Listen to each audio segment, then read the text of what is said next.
Hello student, welcome to my channel. My name is Rishabh Tiwari. और बच्चों, आज हम अपना साइंस का एक चैप्टर को स्टार्ट कर रहे हैं और ये चैप्टर है चैप्टर नंबर 12। अगर आप ये चैप्टर सीधे पढ़ने जा रहे हैं और आपने इलेक्ट्रिसिटी वाला चैप्टर नहीं पढ़ा है तो बच्चों आप पहले इलेक्ट्रिसिटी वाला चैप्टर पढ़ लीजिएगा, उसके बाद ही इसको कवर करिएगा। ठीक है, मैं चैप्टर नंबर 12 को स्टार्ट कर रहा हूँ, which is magnetic effect of electric current. ये चैप्टर को मैं आई थिंक 3 या 4 क्लासेस में ख़त्म करूँगा। और मैं कैसे करूँगा पहले मैं आपको वो बता देता हूँ।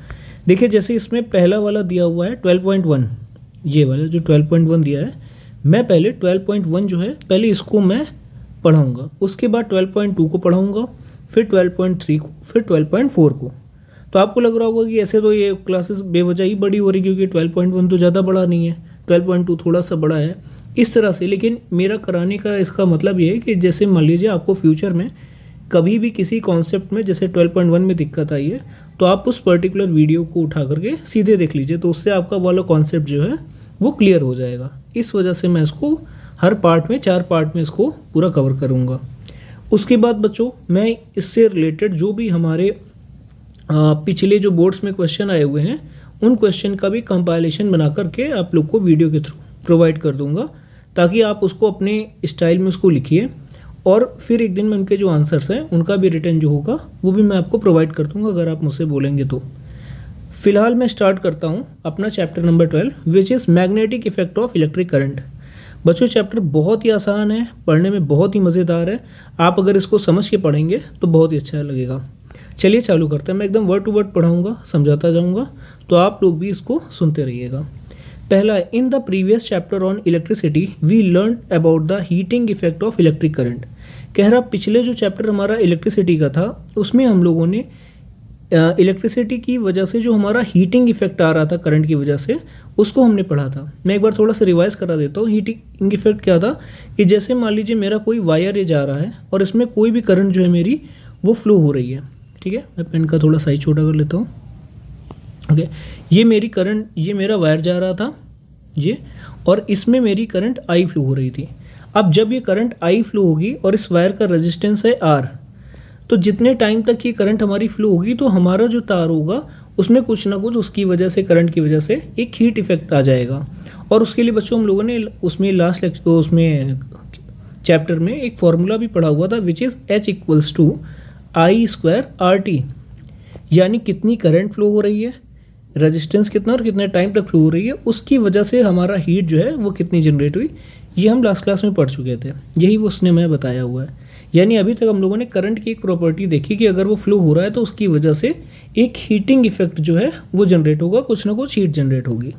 ठीक है, अब आगे देखते हैं, इसको हटा देता हूँ। लिखा हुआ है what could be the other effect of electric current. कह रहा है इसके अलावा इलेक्ट्रिक करंट का क्या इफेक्ट हो सकता है। Okay, we know that an electric current carrying wire behave like a magnet. बहुत इंपॉर्टेंट लाइन है, मैं हाईलाइट भी करता जा रहा हूँ साथ ही साथ। ये देखिए लिखा हुआ है we know that an electric current carrying wire behave like a magnet.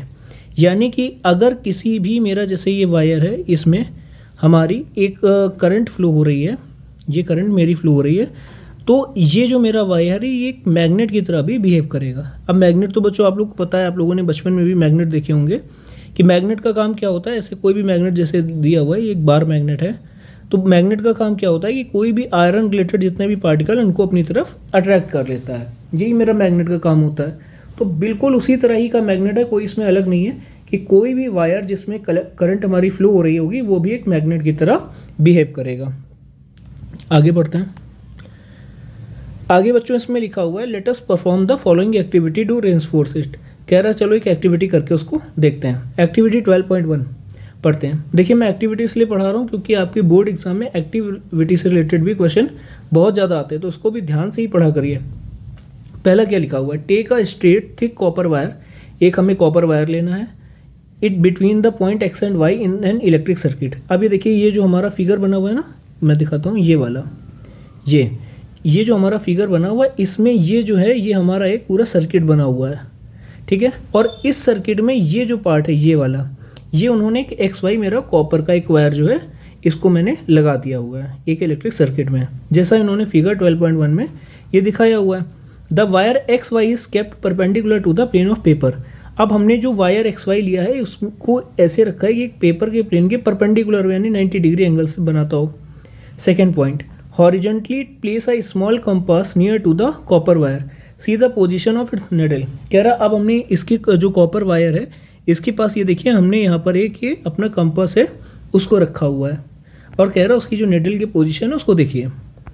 फिर उसने आगे बोला हुआ है pass the current through the circuit by inserting the key into the plug. अब हमें अपने की ये हमारी की लगी हुई है, की का काम जैसे स्विच घरों में होते हैं वैसे यहाँ पर की का काम है कि की से हमें इस पूरे सर्किट में एक इलेक्ट्रिक करंट को फ्लो कराना है। ठीक है, observe the change in the position of the compass needle. अब जैसे ही हमारी इलेक्ट्रिक करंट इसमें फ्लो होगी, ये आई, तो उसकी वजह से क्या होगा बच्चों कि ये जो हमारा कॉपर वायर है इससे भी करंट पास हो गई है, और अभी हम लोगों ने पढ़ा कि अगर कोई भी करंट पास होती है तो वो एज अ मैग्नेट बिहेव करेगा, उससे जो हमारी कंपास नीडल है उसमें कुछ ना कुछ डिफ्लेक्शन आ जाएगा।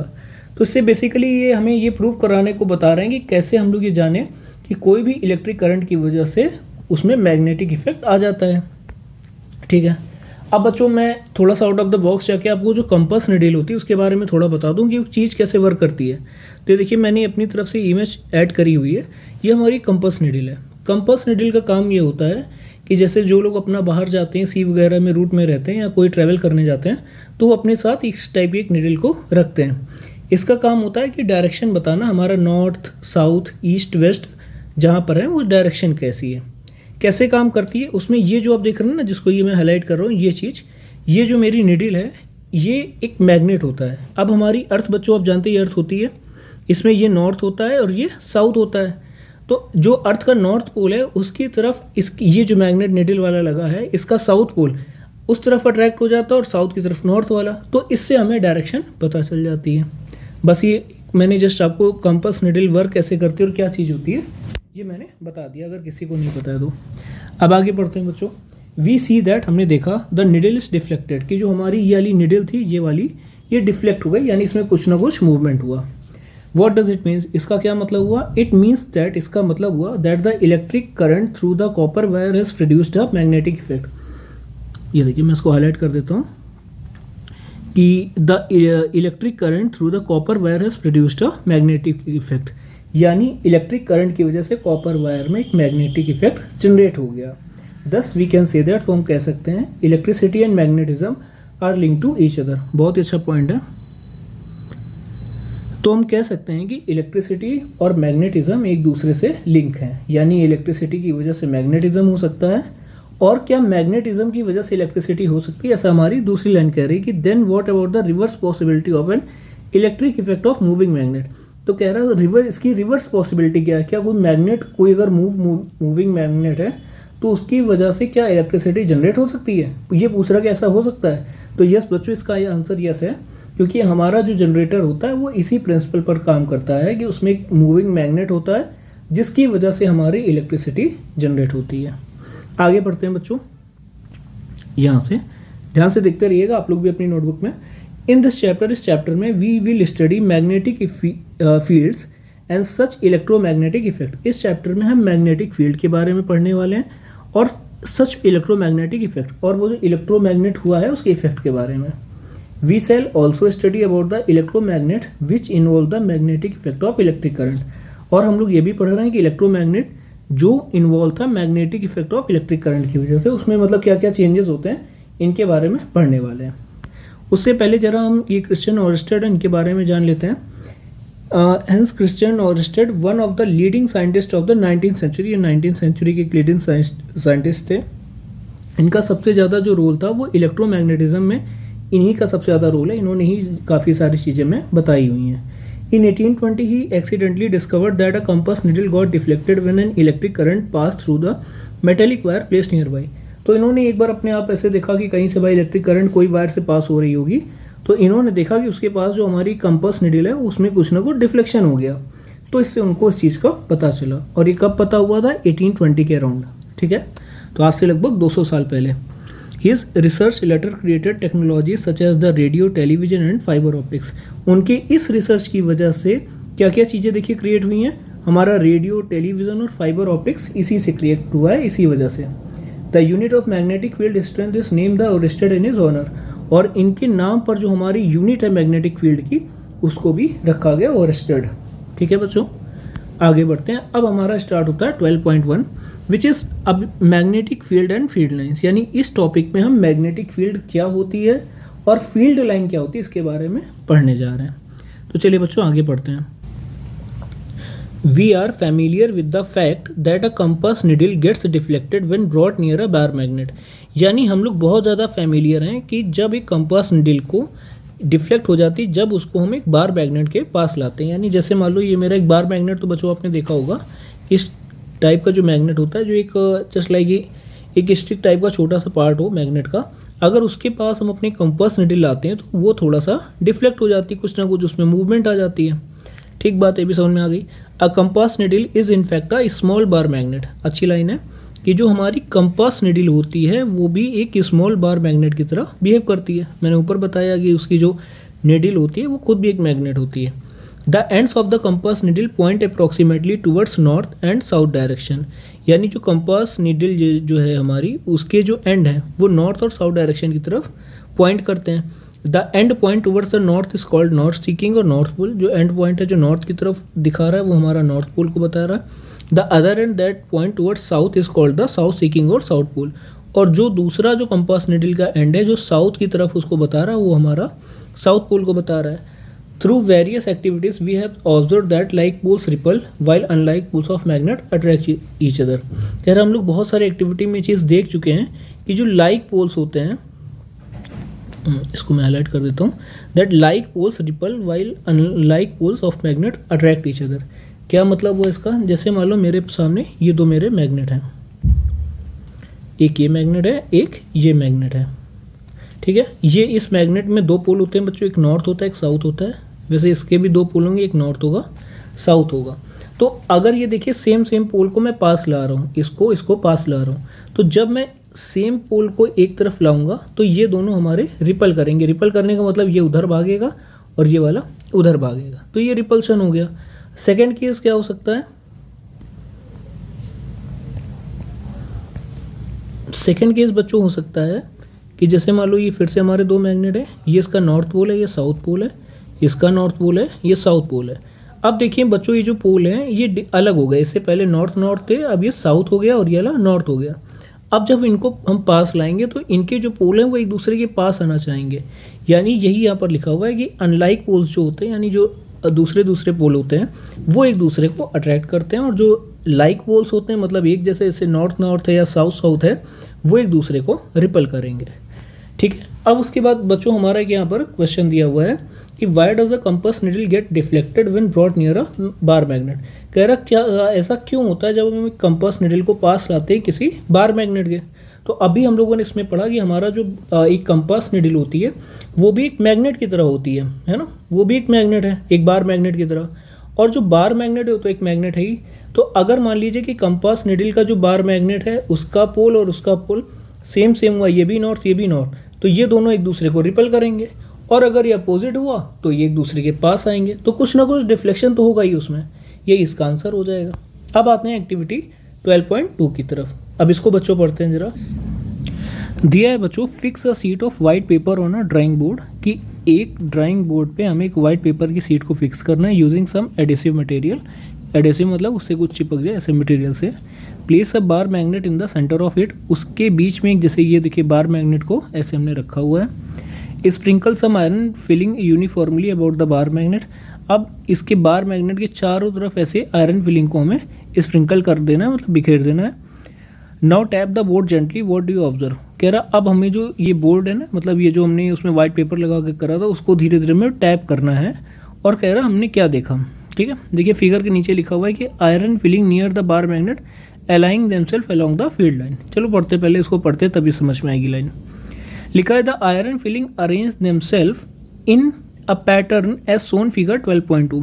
कह रहा है जो आयरन फिलिंग है, जो आप इसमें ब्लैक देख रहे हैं ना, ये वाली जो ब्लैक वाला पार्ट है यही हमारी आयरन फिलिंग है। इसने देखिए अपने आप को एक पैटर्न में अरेंज कर लिया जो हमने उसको टैप करा था। तो कह रहा why do the iron filings arrange in such a pattern. तो कह रहा जो हमारी आयरन फिलिंग है वो इस पैटर्न में क्यों कैसे अरेंज हो गई या क्यों अरेंज हो गई। What does the pattern demonstrate, ये पैटर्न हमें क्या चीज़ बता रहा है। The magnet exerts its influence in the region surrounding it. The magnet exerts its influence in the region surrounding it. कह रहा जो मैग्नेट है उसने अपना एक इन्फ्लुएंस बनाया हुआ है अपने आसपास के रीजन में. Therefore the iron feeling experiences a force. इस वजह से आयरन की जो फीलिंग्स है, जो आयरन के पार्टिकल है, उन्होंने एक फोर्स को एक्सपीरियंस करा. The force thus exerted makes iron filing to arrange in a pattern. इस फोर्स की वजह से उसने आयरन फीलिंग जो है वो एक पैटर्न में सेट हो गई. The region surrounding a magnet in which the force of the magnet can be detected is said to be a magnetic field. कह रहा वो रीजन सराउंडिंग अ मैग्नेट के चारों ओर in which the force of the magnet can be detected, जिस region में magnet के force को डिटेक्ट करा जाता है उसको हम बोलते हैं मैग्नेटिक फील्ड. तो ये हमारी मैग्नेटिक फील्ड की एक डेफिनेशन है. मैं इसको मार्क कर रहा हूँ कि the region surrounding a magnet in which the force of the magnet can be detected is said to have a magnetic field. यानी कि जैसे मान लीजिए मैं यहाँ पर एक उससे फिगर से बताता हूँ. ये हमारा एक मैग्नेट है, इसका नॉर्थ पोल है, ये साउथ पोल है. अब ये जितनी दूरी तक के जो आयरन पार्टिकल को अपनी तरफ अट्रैक्ट कर लेगा या उनमें कुछ ना कुछ चेंज कर देगा, वो उसका मैग्नेटिक फील्ड है. यानी उतनी दूर में उसकी फील्ड है ना. समझ में आ गया होगा कि जितनी दूर तक उसका प्रभाव रहता है, जितनी दूर तक वो अपना काम कर सकता है, उसका मैग्नेटिक फील्ड है. The line along with the iron filings align themselves represent magnetic field line. और वो लाइन जो आयरन फीलिंग को ऐसे अलाइन कर दिया उनको हम बोलेंगे मैग्नेटिक फील्ड लाइन. देखिए हमारी आयरन फीलिंग ना, देखिए कुछ कुछ ऐसे ऐसे ऐसे ऐसे जैसे मैं इसमें दिखा रहा हूँ इस टाइप में अलाइन हो गई हैं. तो ये हमारे मैग्नेटिक फील्ड लाइन की वजह से है. Are there other way of obtaining magnetic field line around a bar magnet. कह रहा क्या कोई और भी तरीके हैं जिससे हम बार मैग्नेट के अराउंड मैग्नेटिक फील्ड लाइन को ढूंढ सकें. Yes, you can your self draw the field line of a bar magnet. कह रहा आप अपने आप भी बार मैग्नेट की जो फील्ड लाइन है उनको बना सकते हैं. उसके लिए इन्होंने एक्टिविटी दी है. ये एक्टिविटी काम की नहीं है बट फिर भी मैं आपको थोड़ा आइडिया दे देता हूँ. कह रहा take a small compass and a bar magnet. अब हमें एक कंपास लेना है और एक बार मैग्नेट लेना है. Place the magnet on a sheet of white paper fixed on a drawing board. कह रहा हमें मैग्नेट को एक वाइट पेपर की शीट पर फिक्स कर देना है, एक ड्राइंग बोर्ड पर, और उसमें कुछ ना कुछ एडेसिव मटेरियल से. Mark the boundary of the magnet. जो मैग्नेट है उसकी बाउंड्री को मार्क कर देना है. Place the compass near the north pole of the magnet. जो नॉर्थ पोल है मैग्नेट का उसके पास कंपास को रखना है. हाउ डज इट बिहेव, ये कैसा बिहेव कर रहा है. The south pole of the needle point towards the north pole of the magnet. यानी ऐसे समझो कि जैसे ये मेरा एक बार मैग्नेट है, तो ये मेरा एक बार मैग्नेट है, नॉर्थ पोल साउथ पोल. अब इसके पास जब मैं कंपास रखूँगा तो जो कंपास की हमारी निडल है उसका साउथ पोल इसके पास आ जाएगा, क्योंकि अभी हमने पढ़ा ना कि अपोजिट वाले जो पोल्स होते हैं वो एक दूसरे को अट्रैक्ट करते हैं और जो वाले पोल्स होते हैं सेम वाले वो एक दूसरे को रिपल करते हैं. तो उसने बोला हुआ है कि the north pole of the compass, यहाँ पे the north pole of the compass is directed away from the north pole of the magnet. Clear है बात. आगे बढ़ते हैं. Mark the position of two ends of the needle. जो needle है उसकी दो पोजीशन को मार्क कर लो. Now move the needle to a new position such that its south pole occupies the position previously occupied its north pole. कह रहा अब हमें इसकी जो निडल की पोजीशन है उसको उसके अकॉर्डिंग मूव कराते रहना है. जैसे ये देखिए यहाँ से ऐसे ऐसे जो पोजीशन है ये चेंज होती जा रही है हमारी कंपास निडल की. In this way proceed step by step till you reach the south pole of the magnet as shown in figure. ऐसे करते हुए हमें नॉर्थ से चालू करना है और ऐसे करते करते साउथ तक इसको ले जाना है. Join the points marked on a paper by a smooth curve. अब ये जो कर्व ऐसा बना हुआ है ना, इसको इन्होंने ऐसे एक पेपर में ऐसे इसको ज्वाइन कर दिया हुआ है. Repeat the above procedure and draw many lines as you can. कह रहा है इस प्रोसीजर को बार बार करो और जितनी लाइनें ड्रॉ कर सकते हो वो ड्रॉ करते रहो. बेफालतू का वो है, इसका कुछ वो नहीं है. मतलब इसे समझ में बस ये आ जाएगा कि हमारे नॉर्थ से साउथ के बीच में जो भी मैग्नेटिक फील्ड लाइन कैसे वर्क करती है वो पता चल जाएगा. और यही जो बार बार ये जो पैटर्न ऐसे बन रहा है ना क्लोज कर्व टाइप का, यही हमारी बच्चों मैग्नेटिक फील्ड लाइन है. Observe the deflection in the compass needle as you move it along a field line. The deflection increases as the needle is moved toward the pole. कह रहा जैसे जैसे deflection बदलेगा हमारे निडल का, उससे हमें पोल्स की तरफ हम लोग पहुँचते चले जाएंगे. कुछ भी इस एक्टिविटी में नहीं है, इन्होंने बस ये बताया हुआ है कि अगर मान लीजिए आपको ये आयरन फीलिंग के अलावा कोई एक्टिविटी करनी है जिससे आप मैग्नेटिक फील्ड लाइन को बता सको तो आप ये एक्टिविटी कर सकते हो. ये एग्जाम में आने वाली नहीं है, इतना मैं बता दे रहा हूँ. आगे पढ़ते हैं क्या दिया हुआ है कि magnetic field is a quantity that has both direction and मैग्नेटिट्यूड.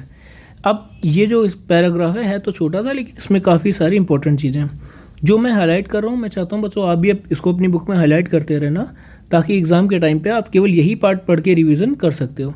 ये दिया हुआ है magnetic field is a quantity that has both direction and magnitude, यानी कह रहा है मैग्नेटिक फील्ड ऐसी क्वांटिटी है जिसमें डायरेक्शन भी है कि मैग्नेटिक फील्ड किस से किस डायरेक्शन की तरफ मूव कर रही है, और हमारा मैग्नीट्यूड भी है। यानी ये हमारी कैसी बच्चों क्वांटिटी हो गई, मैग्नेटिक फील्ड हमारी हो गई वेक्टर क्वांटिटी, क्योंकि जो वेक्टर क्वांटिटी होती है उसी में हमारा मैग्नीट्यूड एंड डायरेक्शन दोनों होता है। उसके बाद कह रहा था direction of the magnetic field is taken to the direction in which the north pole of the compass needle moved inside it. कह रहा जो मैग्नेटिक फील्ड की जो डायरेक्शन है वो वही डायरेक्शन होगी जो कंपास की उसको नॉर्थ पोल से साउथ की तरफ ले जाने में हो रही थी। Therefore it is taken by convention that the field line emerge from north pole and merge at south pole. बहुत इंपॉर्टेंट लाइन है, इसको माँ करते। कह रहा इस वजह से हम ये बोल सकते हैं कन्वेंशन के उससे कि जो फील्ड लाइन है वो नॉर्थ पोल से इमर्ज होती है और साउथ पोल की तरफ मर्ज हो जाती है।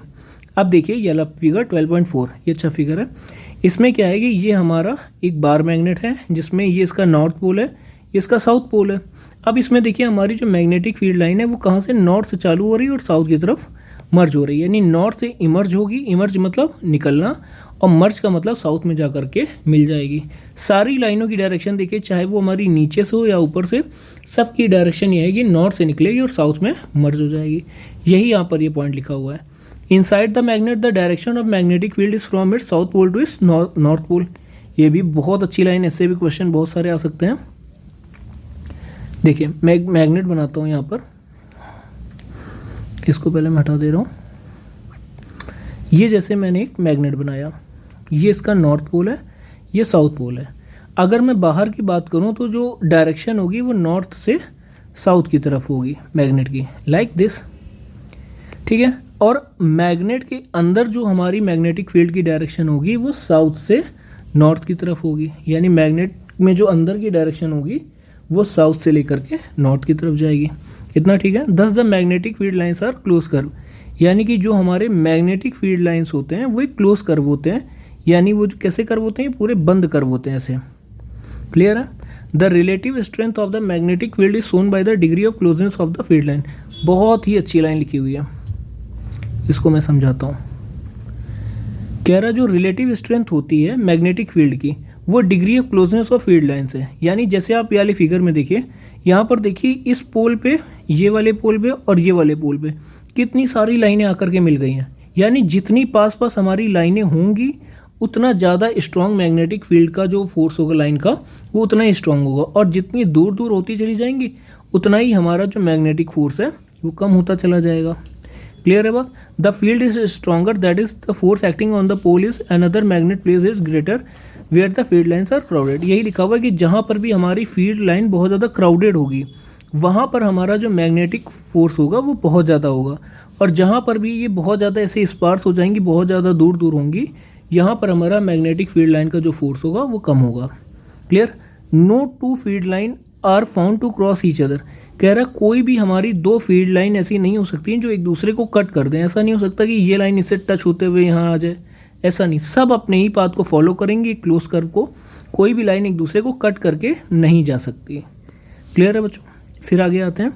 इफ़ दे डिड, अगर वो ऐसा करती हैं, it would mean that at the point of intersection the compass needle would point toward two direction which is not possible. कह रहा अगर ऐसा हो जाता है कि जैसे मान लो बच्चों जो इसने बोला हुआ है वो मैं थोड़ा समझाता हूँ, कि जैसे ये मेरा नॉर्थ पोल है और ये साउथ पोल है। अब इसमें से एक लाइन ऐसे निकली और एक लाइन यहाँ से निकली जिसने इसको ऐसे कट कर दिया। कह रहा अगर ऐसा हो रहा है उस पॉइंट पे जो हमारी कंपास निडल है वो दो डायरेक्शन शो कर देगी, कभी हो सकता है नॉर्थ दिखा दे, कभी साउथ दिखा दे, और ऐसा तो पॉसिबल नहीं है। डायरेक्शन एक जगह एक ही डायरेक्शन होगी, या तो नॉर्थ होगी या साउथ होगी।